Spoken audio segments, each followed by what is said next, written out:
Welcome in, everyone, to today's edition of the Royals Rundown podcast presented by Royals Review. I am Jacob Milham, joined on the other side of the horn by the one and only Jeremy Hakias Greco. Jeremy, why does 2 plus 2 equal 5? Have you ever figured that out? No. No, you haven't? Where are we going with this, Jacob? I'm going nowhere with this. This is a genuine question. This is not a setup. I've never heard of 2 plus 2 equaling 5 under any circumstance other than proving someone isn't very smart. But I know you're smart, so I'm confused. Well, you see, if you round to the nearest whole number and you add, 2.4 plus 2.4, that gets you 4.8. But that's not 2 plus 2. Well, if you're rounding. But once you've rounded, you're adding 2 plus 2, which gives you 4. No, You I can't don't you know what can't PEMDAS is. you can't round it down and then expand it again. That doesn't work. Well, tell that to George Orwell, Jeremy, okay? I'm gonna need you to take it up with him. Isn't he dead?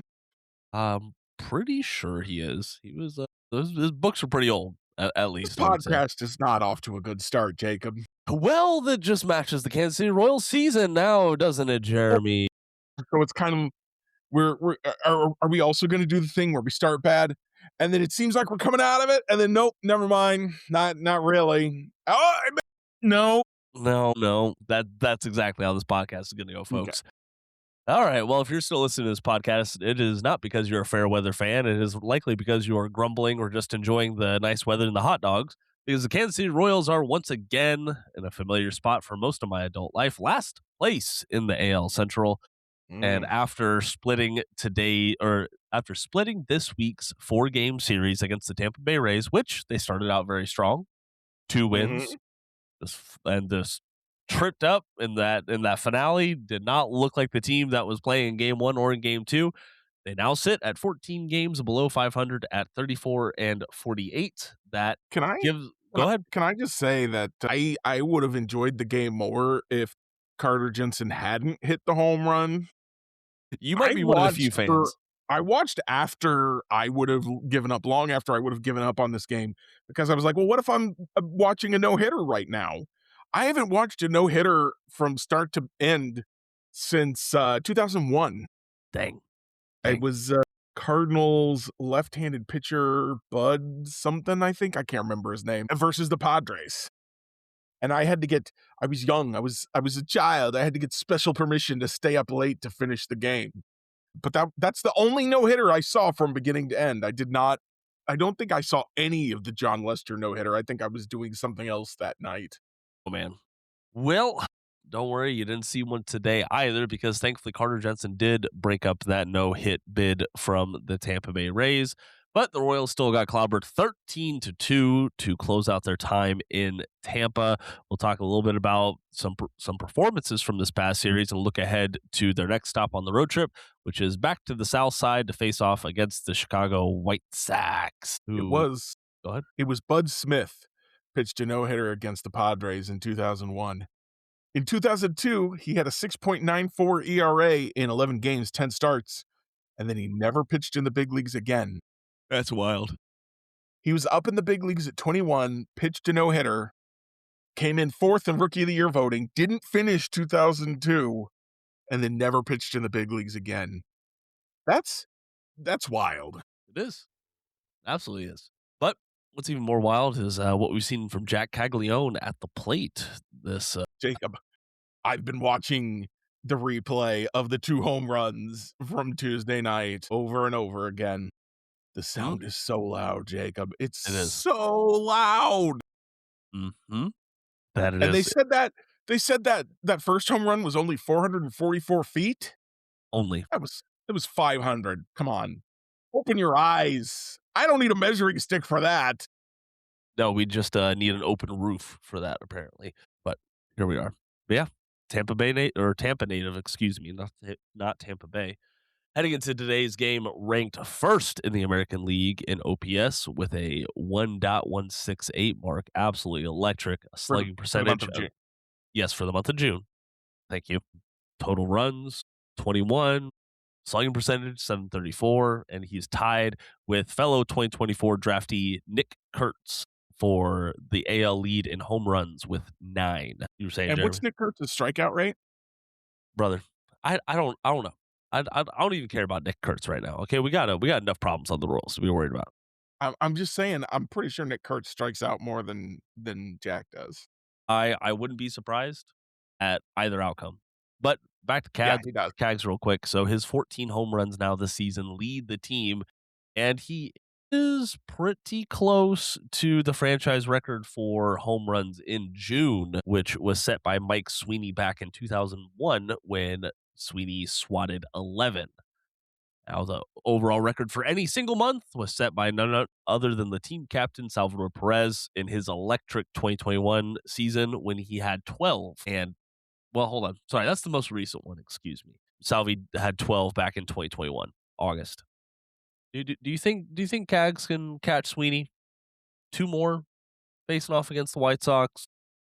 He could do it I tomorrow think he night. could. You know, He's got 3 not wrong. multi-homer games already, which ties for the most ever hit by a Royal in a month, Yeah, that's true. and he's got, basically a full week. He has, well, I'm looking at this here. I am counting 4 more games. So 4 more games to hit 2 home runs. That is absolutely doable for this version of Jac Caglianone. What? MLB Network had a pretty good breakdown on what he is doing differently in year 2. So I'll link that below. I highly suggest you go check it out. Jeremy, I'm sorry. Were you saying something? I'm I'm just, like, so out of sync with you, and I don't mean technologically, I mean mentally. I feel like I'm on a different planet from you. I just realized, yeah, there are only 4 games left in the month. I just keep thinking about the amazing time off I'm gonna get at the beginning of Oof. July, and I'm like, "It's so far away," but guess it's not that far away. It's really not. It is really not. I'm taking off the first and the second too. So it's going to be the first through the sixth off. It's going to be super, super nice. So you mentioned that, that MLB Network, clip on Jack changing things. One of the things big takeaways I took from that clip that they don't specifically address is Jack they show Jack hitting the fly out, I think it's Monday night, he hits a fly out to dead center, and it was either Monday night or Wednesday night, I don't remember.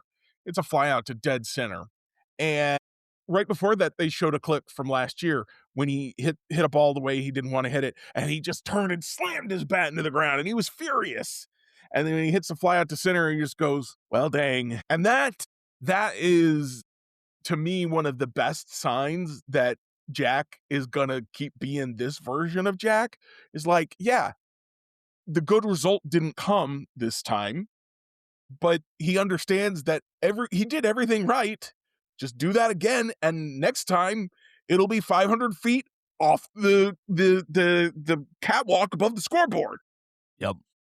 Yeah. He really showed out for his family. Like Yeah, that was awesome. It was really cool to hear about him talk about like, hey, like my grandpa's never seen me play in Major League Baseball because, he just doesn't travel a whole lot. Well, thankfully right in the backyard, get the whole crew out there and just an absolutely stellar homecoming for Jack Caglione. And this is the version that this was the best case version that fans had seen for Cags this offseason. And I'll say this, he could really regress hard in July and August and September. I think like this month has been so good amidst a bad Royals season that a lot of fans are going to latch onto this, and I think they should. Like they yeah, they absolutely should. he's got a half season now. They played their 82nd game today, so he's got a half season under his belt, and he's been worth almost 2 wins, Yeah, primarily for his offense, right. because his base running is fine. His defense, I think, is better than it's rated, but it's rated poorly, so it's counting against him. Hmm. And so you go to a full season, that's a 4-win player. That's an all-star. Yeah, it By the way, is. all-star game coming up. Yes, it is. Jack Jack might go. He might be in I posted the question to Royals Review, should Jack be in the home run derby? And 53% of people said yeah. And then a bunch of other people said, only Royals fans would talk about this. This is the stupidest thing that's ever been posted on this website. Sure. I promise you I've written stupider things but myself. I'm not even gonna count anybody else. I've definitely written stupider things than, "Hey, does Jack deserve to be in the home run derby while he's just hitting home run after home run?" Yeah, anyway. So, yeah, this is really exciting to see Jack breaking out like this, and you like you said, if he slumped really bad for the rest of the year, some people would latch on to this good part, but I don't think he's going to slump like this for the rest of the year, especially if Bobby and Michael can come back someday soon and give him a little protection in the lineup. Having Salvador Perez or Lane Thomas batting behind you is not exactly threatening, and he's getting fewer good pitches to hit right now. He kind of got a little bit lucky on Tuesday in that he got he got bad pitches and he just Yes, he did. absolutely destroyed them. And if the pitchers, McClanahan just didn't have a great game. And that happens. And when you get that's where hitters make their money is on the bad pitches. So that's something he wasn't doing last year was taking advantage of the bad pitches. So that's not to take anything away from Jack. But what it is to say we need him to get more bad pitches. And the way you get him more bad pitches is you put someone behind him where they're like, okay, I got to get in the strike zone. Yep. Yep. And, a lot of I gotta word this because he was still really plagued early on this season by what pitches he decided to swing at. Mhm. And like he's still below MLB average right now in that regard, but like it's good enough where the power still plays. You know what I mean? Like there is such a thing as overpowering bad pitches, and he's doing it right now. It is stellar to watch, and I just can't emphasize enough that I think it was 2 episodes ago, I was saying, like, there's no reason at that point to tune in and watch the Royals night in and night out. Right now, Jac Caglianone is that reason, especially with Bobby Witt Jr. on the shelf, especially with I think about Seth Lugo really having a tough game today. Like, Mhm. the pitching has been a little inconsistent, and that has hurt their overall winning chances. But Jac Caglianone and Carter Jensen are reason enough to at least tune in and keep an eye on the box score at least. I'm glad you mentioned Carter because that was Carter or Jack were why I was watching games this week. I was like, these guys have been hitting the tar out of the ball. They did really good things against St. Louis. I said, I'm gonna keep watching not to see if the Royals win, Mhm. just to watch their at bats. They Yeah. are, to my mind, they're appointment viewing right now, both of them. Jack more than Carter, but both of them. I mean, Carter has a what is it, a 15 game hitting streak after breaking up that no hitter now? Now he has a 16 game. So that 16 games is the most by a Royals rookie catcher ever, I think. It's the And longest by any catcher in the majors this season too. yeah, it's the longest current active hitting streak Yeah. anybody. And it's not like they're all singles. He's No. hitting dingers and doubles, baby. Yeah. And, the defense is still a work in progress, but he threw out Victor Mesa Jr. Monday night to help save that game. And there's a lot of good stuff happening with Jack and Carter that gives you hope, not necessarily for this season. If you want hope for this season, the Royals need to do something other than win the first 2 of a 4-game series and then drop the next 2. You gotta take one of those last 2. But it gives you hope for next year that you're like, "Okay, if we get a little bit more depth, if we get" honestly, the lineup's not the problem right now, which is something I one hitter today aside, Yes. which is something we could talk about in a moment, but, adding Carter and Cags to a healthy Michael and a healthy Bobby, it would go a long way, and fingers crossed, Salvador Perez doesn't start in the cleanup spot next season, so we don't need to fight to get him moved from the cleanup spot for half the year. Lane Thomas has been good. Isaac Collins has not been what we hoped, but he's not been that bad. Michael Massey has been much better than I think most of us were afraid he was gonna be. Nick Lofton has been better than I thought he was gonna be. Mhm. And I was high on him. So there's some good stuff happening. They just need to they need depth. They need to not have Josh Rojas as the best infielder they can call up, and John Rave as the best outfielder they can call up, and Mitch Spence as the best pitcher they can call up. They need some of their prospects to move through the system. They need some more veteran depth. funny thing, Jacob, is that I argued that the Royals would have a good year this year because they had more depth than usual, and they did, because their depth went beyond the starting 5 in the rotation of the starting 9 in the lineup. It just didn't go beyond the 26-man roster, and the injuries came for beyond the 26-man roster. Right, right. So, and speaking of injuries, Matthew Lamar put out a really good piece earlier on this week talking about, all these Royal stars not landing on the IL despite being hampered for about the length of an IL stint. And, we still haven't seen Bobby back in action.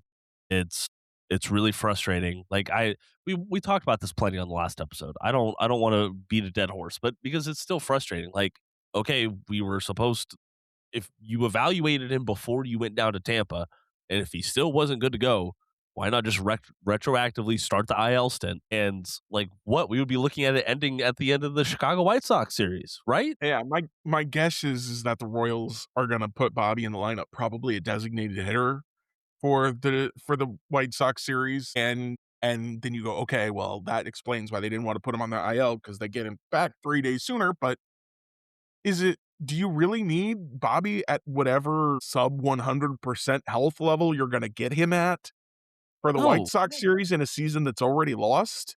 exactly. I guess they're trying to make sure that he goes to the All-Star game. They wanna make sure he's got his best shot at MVP, but the Maikel Garcia thing just bugs the crap out of me too. Again, hasn't hit a home run since May in over a month. So, like, we knew that he was hurt, and it makes sense to keep him in the lineup if you think you're gonna win, but you should have known that you're not in a position to win for a while now. And it was hurting him so much. Maybe it wasn't hurting him in terms of health. Obviously, it was hurting him in terms of pain tolerance because he kept dropping the bat, but it was hurting him in terms of production. Like, he was getting singles, but that's it. And that just wasn't enough for what the Royals needed. They needed to let him get healthy. And if they put him on the IL to begin with, instead of having him play through it, maybe he'd be already healthy and back by now. Exactly. Exactly. And like that's the Matt made a good point as he was closing out this article, and I'm just going to quote it verbatim because I don't want to butcher this. So I think it would be one thing if the Royals were fighting for a playoff spot, but the 2026 Royals are simply fighting to not be the worst team in the American League. What's the worst that would happen if Witt or Garcia or Salvi spent a few unnecessary days on the injured list? The team loses 95 games instead of 93 games? Ooh, the horror.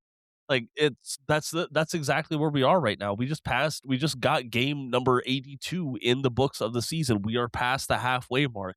The Royals are not digging themselves out of this 14 game hole just to get back to 500.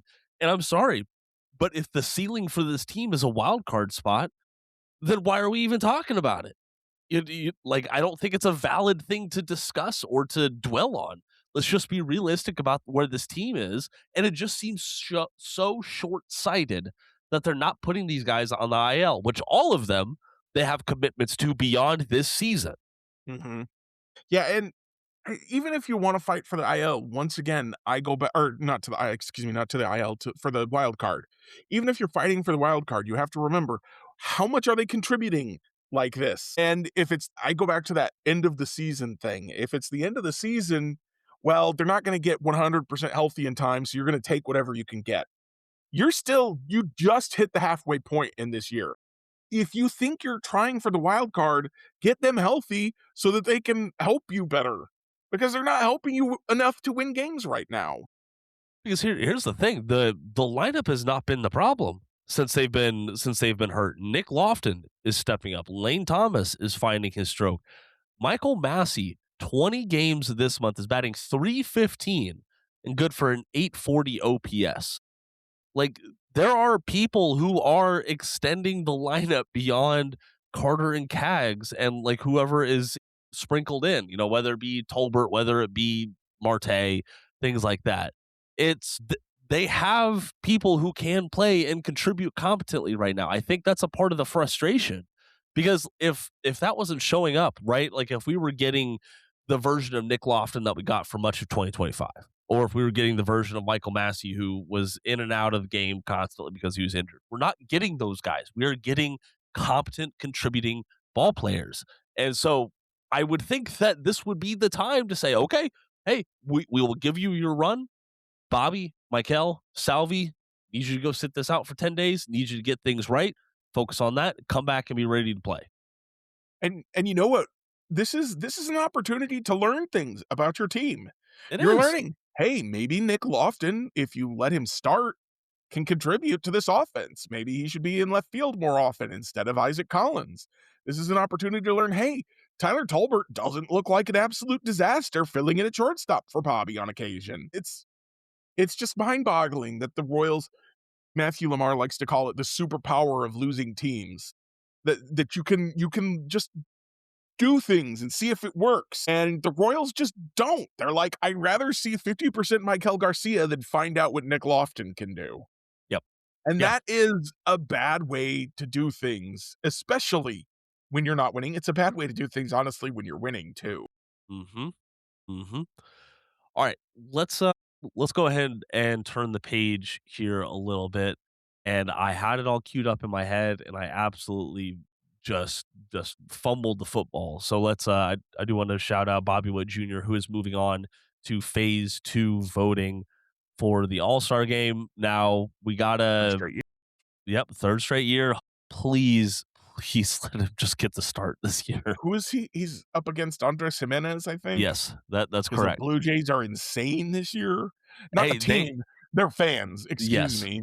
Hey, listen, The this is what country the of Royals Canada. did. This is what the Royals did, a decade ago. Took over The the All-Star Royals did voting. not get Omar Infante the most overall votes in the American League, To which is be what fair Ernie Clement got. Ernie Clement is, like, doing pretty good. He's He's fine. He's not the best player in the American League. no, no, he's not. You're right. He is not the equivalent of Shohei Ohtani, the person who got the most votes in the NL. Yes, that is very true. And just a reminder for what Witt still leads in and what he doesn't. Witt still leads the AL with 4.3 BWAR this season, which is absurd. He's been on the For shelf for missing a hampered week. for so long. Yeah, exactly. 10 home runs, AL lead still with 28 steals, still on pace for a 2020 campaign, and still been baseball's best fielder by outs above average at plus 16. Plus 16, Jeremy. And It's how absurd. many more home runs can Bobby hit this year with Jack batting behind him instead of Bad Vinny? True. True. Because that what I was saying about Jack getting pitches to hit, if he's got someone to protect him, goes Hmm. for Bobby with someone to protect him too. And Bobby, historically, the last 2 years has been protected by Vinny, not this year. No, just not this year. And it's been pretty disappointing to see. But that But is I think I 100% believe Jack is gonna keep batting 3rd even after Vinny comes back, and I think that's gonna be better for the team. I think Vinny is going to do better for the team batting 5th than 3rd. okay. Okay. Hey, speaking of the lineup, so you sent this question or you sent this prompt to me from a David Lesky article, and Max over at the site asked the question flat out: Do we owe Alex Zumwalt an apology? Hmm. And you brought up a good point from Lesky that it's like we said before, it's not just a couple of guys right now; it is guys up and down the lineup who are looking better at the plate Mhm.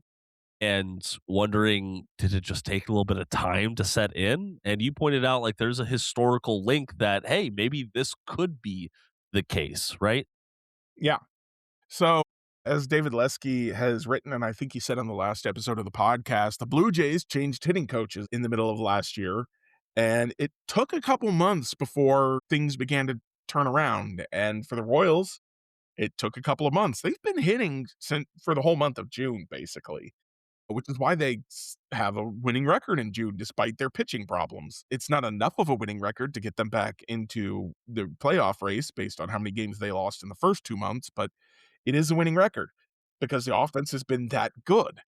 And I think it's valid to ask the question of, did the Royals actually fix the hitting by swapping out their assistant coaches and maybe some philosophy changes with Alex Zumwalt? Now, I don't think we have the answer I think it's fair to ask a question. I don't think we have the answer because, as you saw, they got one hit today. And I do want to say that Ian Seymour was pitching out of his mind. Yes. That was a He was great mixing game. that, yeah, he was mixing that fastball and that changeup in just the perfect way. He had the Royals completely off balance, and he was also painting corners.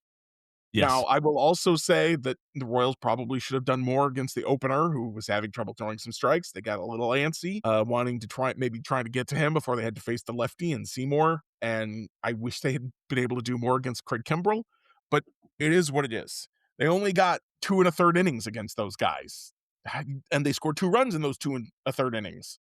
It's hard to complain too much about that. And It again, is. you just gotta tip your cap to Ian Seymour. I understand that he's not a household name. He was pitching like one today. Yeah. Yeah. So, you just gotta accept that happens and that a really good offense can have a bad game. And so, let's see what the rest of the season brings. If the rest of the season looks like June, then yeah, maybe we owe Zumwalt an apology.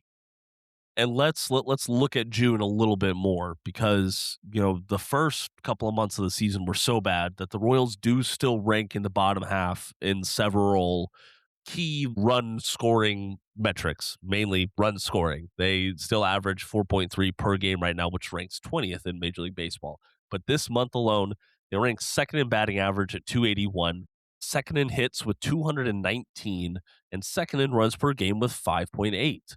It's just a massive improvement over where they were in April and in May. Like that, the Mhm, runs per game is a 2 run per game improvement. It's like you said, if this is 1 month, that's not going to, I don't think that's going to be like the ultimate forgiveness, right? I don't think that the track record is gray enough to be forgiven after one good month.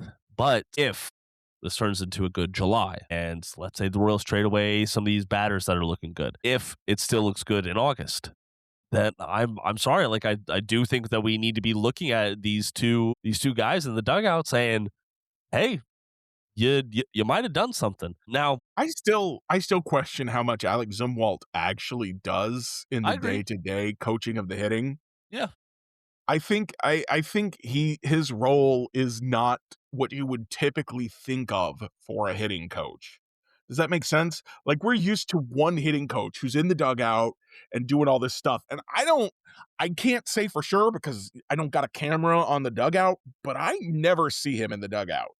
I see Marcus Thames, and the questions are to Marcus Thames, and they're to, the other guy. I forgot his name all of a sudden. like Connor Dawson, I'm pretty sure. Connor Dawson. Whenever Ryan says, "Oh, well, I talked to the hitting coach," he's talking to Marcus Thames or he's talking to Connor Dawson. He's not talking to Alex Zumwalt. So that tells me that the blame never really probably did belong to Alex Zumwalt. So maybe we don't owe Alex Zumwalt an apology. Maybe we owe Connor Dawson and Marcus Thames an apology for not giving them a chance to do their job. Yeah, yeah, absolutely. Also, Connor Dawson, just 80 grade beard during spring training. By the way, Oh yeah. that was Mike McFerrin and Connor Dawson brought some great beard game to that dugout for sure. yes, they did. Yes, they did.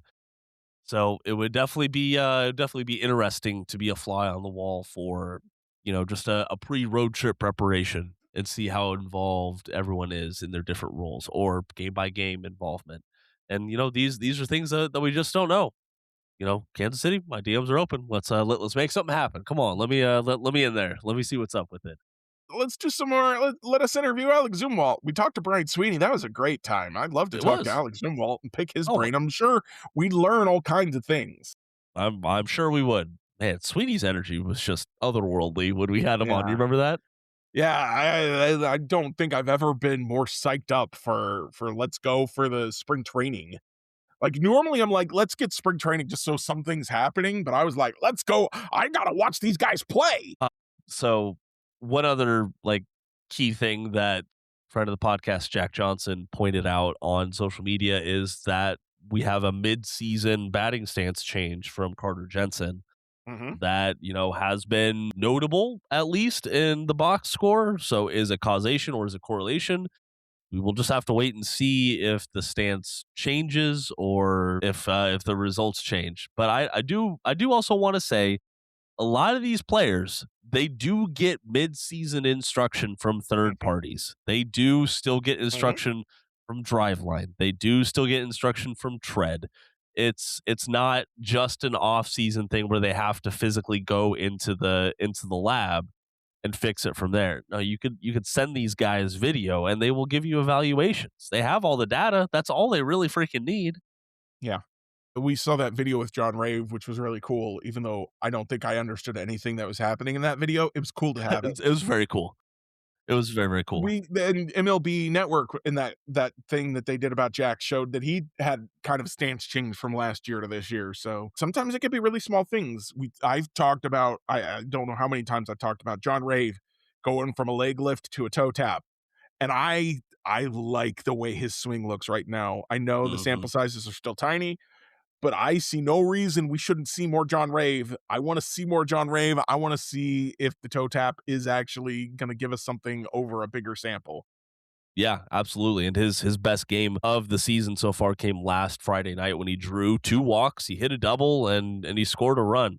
And still, it still holds up. All 4 of his hits in the 7 games that he's appeared with the Royals this season have gone for extra bases. That's why he's Mhm. got a crazy 846 slug right now. And it also helps that he had that home run earlier on in June. And But a triple.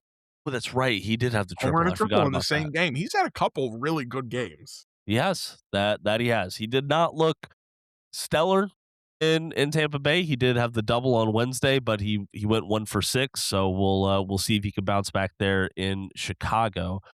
But speaking of Chicago, I do want to go ahead and look at to the pitching matchups for those games If we ahead. have to. Yeah, Friday is still TBA, and I haven't heard an update on that as of recording. I the rumor going through the Royals review Slack is that Stephen Kolek is going to be on paternity leave Mm, in the birth of his first child. So congratulations, probably a bullpen game tomorrow, which is probably why we got Tyler Tolbert in the ninth inning today, even though it was the bare minimum that the lead needed to be for Tyler Tolbert to be in the game. So I think that's probably what happened there was was the Royals said we're gonna have we'll call up they'll probably call up Mitch Spence or maybe what's his face Mason Eli Black. Morgan Oh or yeah, Mitch Black. What's his first name? Mason It's not Black. Mitch. Mason Black. Yep. So they'll call up one of those guys and it'll be a bullpen game tomorrow, I figure. But we'll have to wait and see. Multiple innings from Nick Lofton, anyone? Maybe we can Mm, manifest that. I'm kidding. I'm kidding. Also, shout out to David Shields, who has been absolutely red hot for the Quad Cities River Bandits. He has 10 strikeouts in each of his last 2 starts, and MLB Pipeline named him, not Kendrick Churio, the hottest Royals pitching prospect in the organization. So I'm trying to manifest that if the Royals are good with his workload right now, and if they like the results, because he has some of the best metrics in high A, despite having such a poor fastball. That's been the red flag. He's got poor fastball velocity, but he still gets plenty of strikeouts, still limits the walks, still limits the hits, and he looks really, really good, especially for 19 years old at that level. I figure he and Churio are both gonna get at least a little bit of a look in spring training next year. I hope so. And so hopefully we can see what they look like against big league hitters and see if David Shields' velocity will work against them maybe and what Kendrick Churio can do. Neither one of them is likely to or probably should break camp with the Royals next season. But if they could show up a little in spring training, who knows? Maybe we could see them later in the year Who knows? That is a at, very at optimistic outlook. 20 and 19. By the way, ages that MLB would not have them eligible to play professional baseball. So Speaking of the draft, the MLB Draft Combine was this past week down in Phoenix. So I highly suggest that if you want some numbers from that, you go check out Baseball America or on RoyalsReview.com. We are going to start rolling out some draft coverage that is coming up very, very quickly. And who the Royals will select at 6th overall is kind of a toss up right now. There are several different avenues that the team could go down, but we will take a look at plenty of the candidates at RoyalsReview.com. and don't worry, we are going to drag Greg onto the Yes. podcast, kicking and screaming if we have to talk about some college players. Mhm. He doesn't really say much about the high school guys Nah, prospects, does he?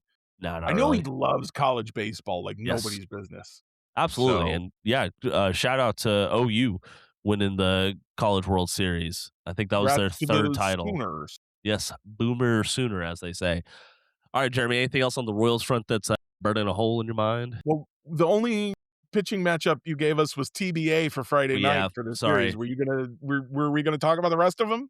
Well, no, I mean, like, I feel pretty comfortable with Michael Wacha going out there against Davis Martin, who might not be a household name, but Oof, holy smokes, 9-3 record with a 3.18 ERA for the Chicago yeah. White Sox.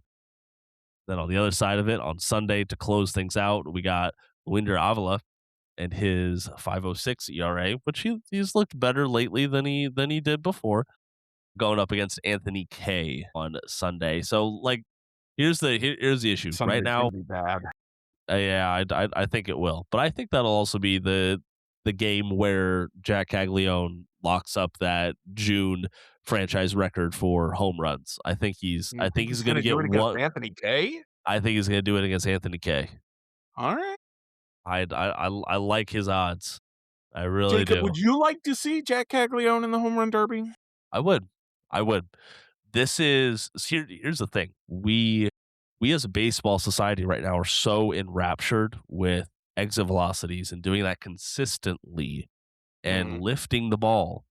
And so when you look at the paper, why wouldn't you have a guy who is blossoming into those things, really reaching his potential in those things in game? Why the freak wouldn't you toss him some lollipops and watch them go over the right field wall? I think Who that's the best way to do it. who would be well, I just realized when I was writing up that question, they actually don't do 4 and 4 anymore. Because last year they had 5 AL and 3 NL. I was gonna say, who would be your 4 guys for the AL? Do you have AL? any thoughts? Who else do you wanna see? Obviously, Jack. Yeah, I would I'm love to thinking see Jack. I'm thinking I Nick Kurtz probably could be a lot of fun. I sorry. I'm not a huge Nick Kurtz fan. Not Alright, I don't know what it is. I think that a lot of his stuff is inflated by them playing there in Sacramento. could be. I would love to see Junior Caminero, who absolutely Oh, yeah, showed out against the Royals today. sure. I would love to see him. I would kind of like to see Ben Rice. Ooh, that's a good call. And here's the thing. I don't think we would get Jordan Alvarez or Byron Buxton. I don't think we would get them. I would Yeah, want one of them though. I would love to see either or both of them, but yeah, Yordan Alvarez especially feels like a stretch 'cause has I if he's participated in a home run derby, it hasn't been for a while, and usually once guys stop going or they start saying no, and I'm sure he's had to say no, they Yeah, don't start saying yes. exactly. But Buxton went last year, so I could see him saying yes this year. Ben Rice is such a good answer. That's such a I good answer, Jacob, that I didn't thank think you. of. Oh, why? Thank you. I appreciate that. Yeah, I know he's in pinstripes, and there is the Yankees tax, but man, he does have a pretty dang sweet swing. Speaking of pinstripes, Murakami could be kind of fun too, maybe. Yeah, Murakami has cooled off a little bit. I feel like Is I he? I I don't have the I think he numbers in might front of still me to be on back the that up. Amgen list. Is he? Golly. Well, so here's the thing. Get this. So he Yeah, he tied for the is. sixth most home runs in baseball, right?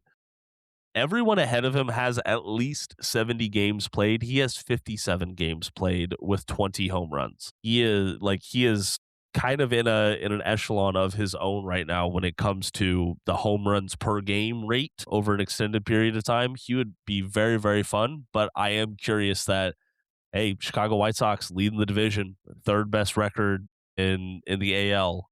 Would they hold him back in his rookie season to try and I prevent any mean, further injury or swing disruptions? yeah, he's still he has still not even started a rehab assignment. He's just swinging, so he may not even be healthy. And if he's healthy and back on the roster, it's not to the point where you're like, yeah, go do some extracurricular stuff. It's gonna be stay home, bud. Get some more Exactly. rest. So, probably won't get to see Murakami this year, but Jack, Rice, and Buxton would be a good start for the Derby, I think, from the AL side for sure. Jeremy, I got this rolling around in my head, and I gotta voice it. And I hope people push back against me on this in the comments. I'm really worried that the Royals are going to get swept in Chicago. I can, I I think could. that's 100% a possibility. It's always a possibility, but I there's an elevated probability. That's just my Yeah. gut going with it.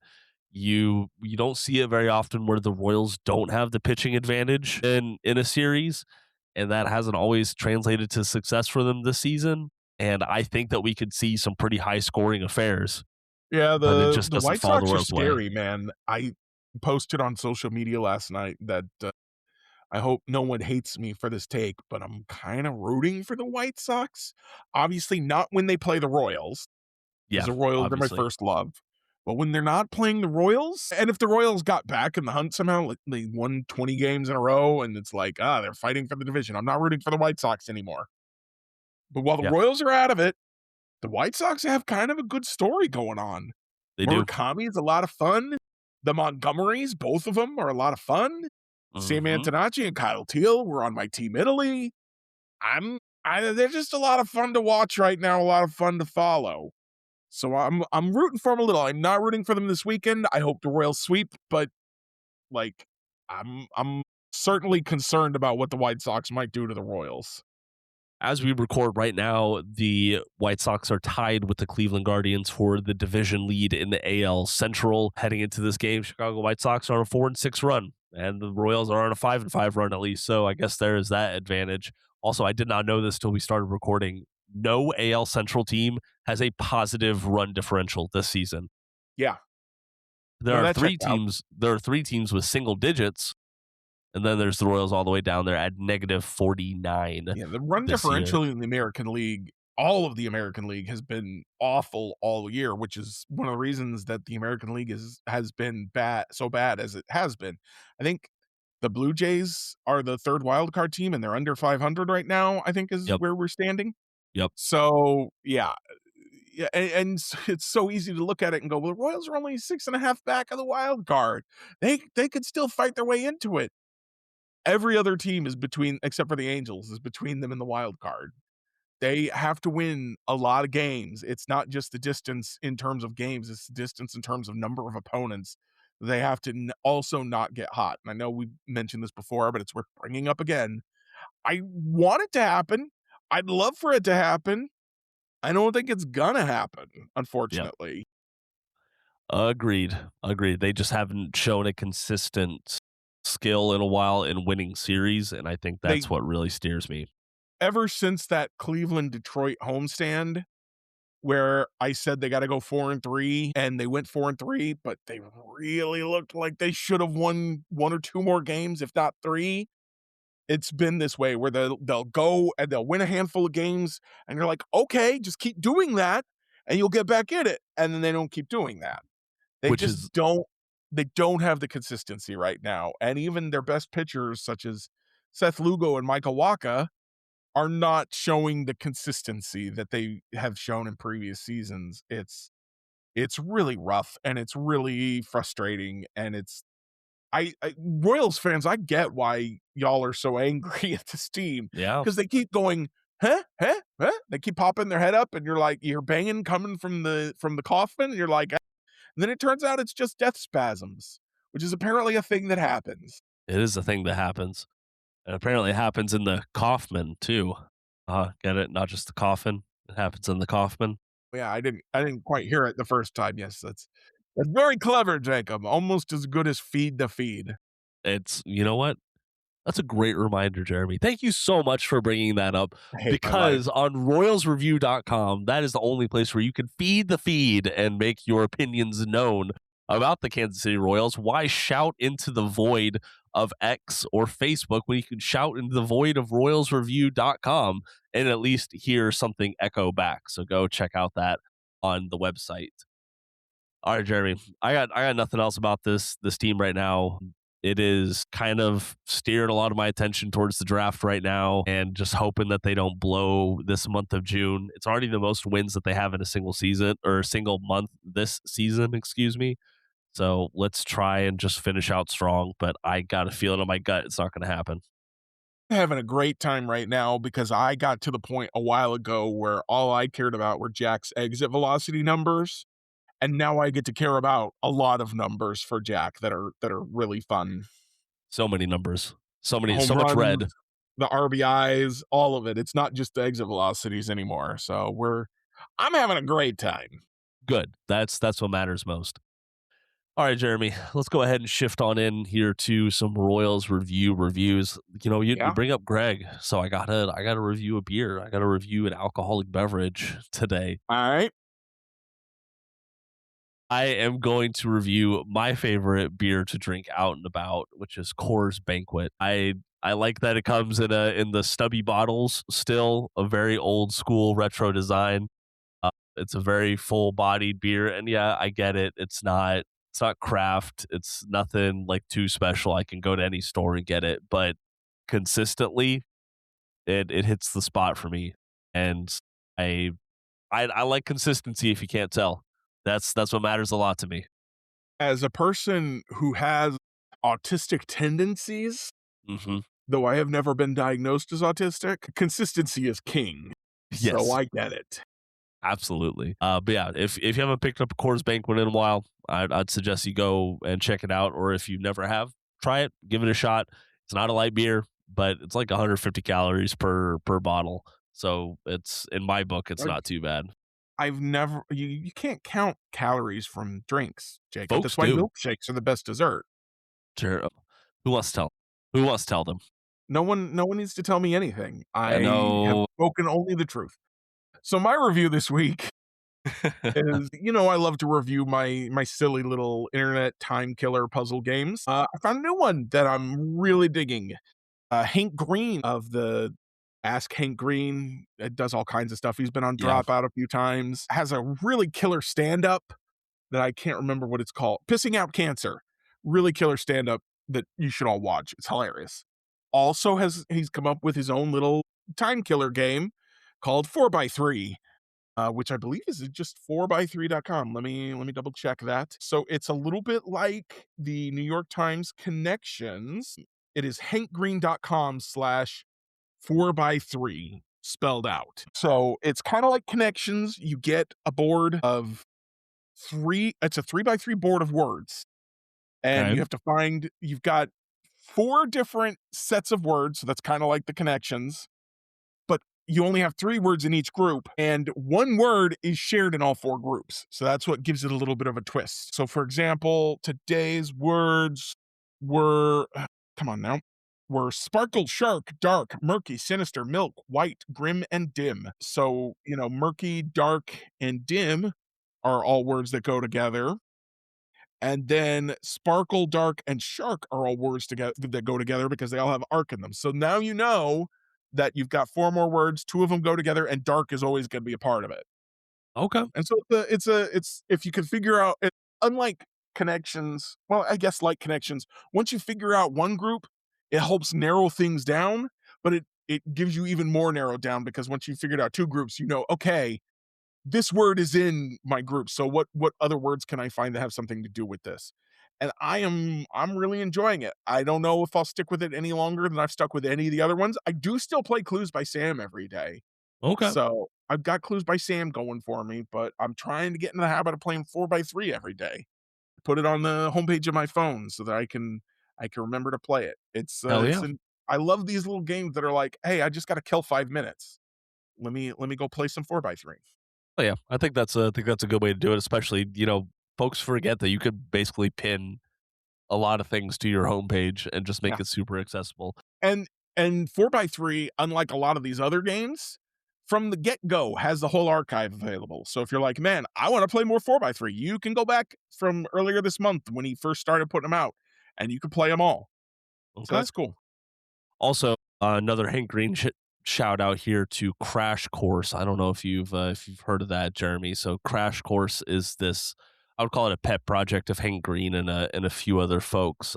They have like just YouTube videos covering, 50 different kind of general topics. So it's stuff Yeah, ranging from like zoology to artificial intelligence.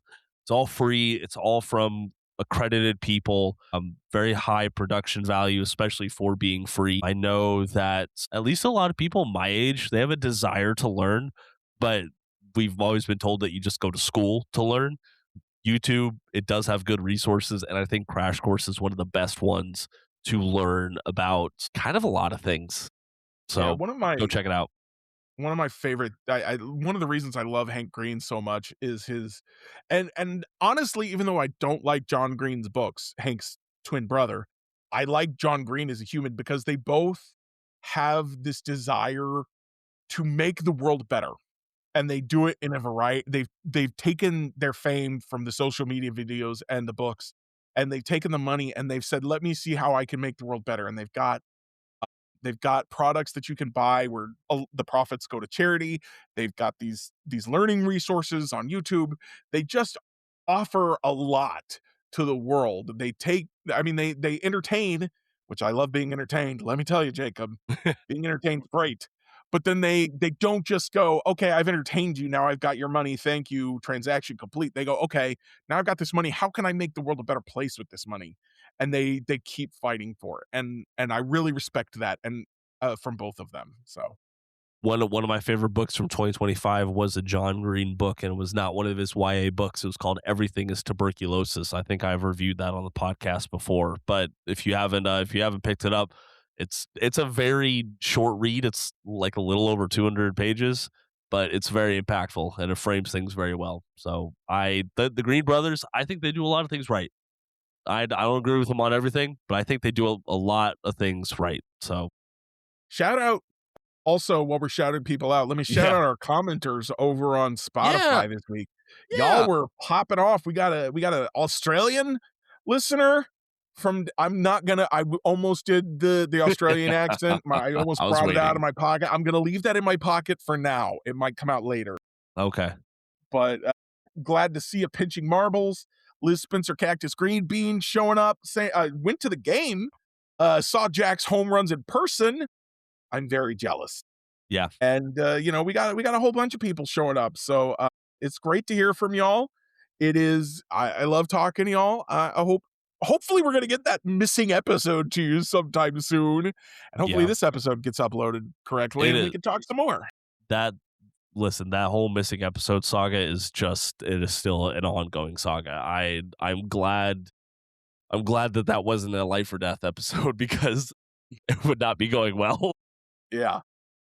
Alrighty, folks, that is going to do it for today's episode of the Royals Rundown podcast. Thank you so much for joining us. As Jeremy said, there are ways to keep the conversation going with us. All of our links are down in the podcast description below.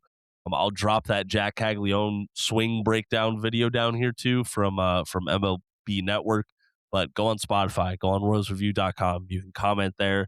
I think like we got the most comments that we've ever had on an episode post this past week. So greatly appreciate that from y'all on royalsreview.com. But we do read them, we do listen, and we do take them into consideration. So keep the conversation going with us. I am Jacob Milham. They're Jeremy Greco. Thank you so much for joining us. And until next time, go Royals. P.S. We forgot to mention Cole Reagan's getting surgery. I don't I even don't want to think remember. Did about we it. mention that last time? We He said he was mentioned getting a second opinion. Now he's getting yes. surgery, and they still don't even know what surgery he's getting. So that sucks. Yeah, I'm so frustrated with that whole situation. I think that if the Royals had just like kept their mouth shut about, oh, this is gonna be a short stay, I think that if that hadn't been put out there, fine. I would be frustrated, but I wouldn't be frustrated with the team about it. And I'm Chris frustrated with the Bubich team had a about it now. rehab start that went well, Yeah, that he did, that we know of. thankfully. 1 That we inning. know of. Well, the last time it went well, and then it was like, "Oh, the next day, never mind." Yeah, that's true. That's true. Yeah, I don't know. We'll have to keep an eye on this Chris Bubich stuff. We got to get him back up to get that trade value back up. He would help greatly if he could be a trade piece or if he could help the Royals start winning. Either way. Yes, correct. Correct. All right, now If you like the show, please take a moment to rate, review, and subscribe. It really does help the show to grow. Thank you for listening.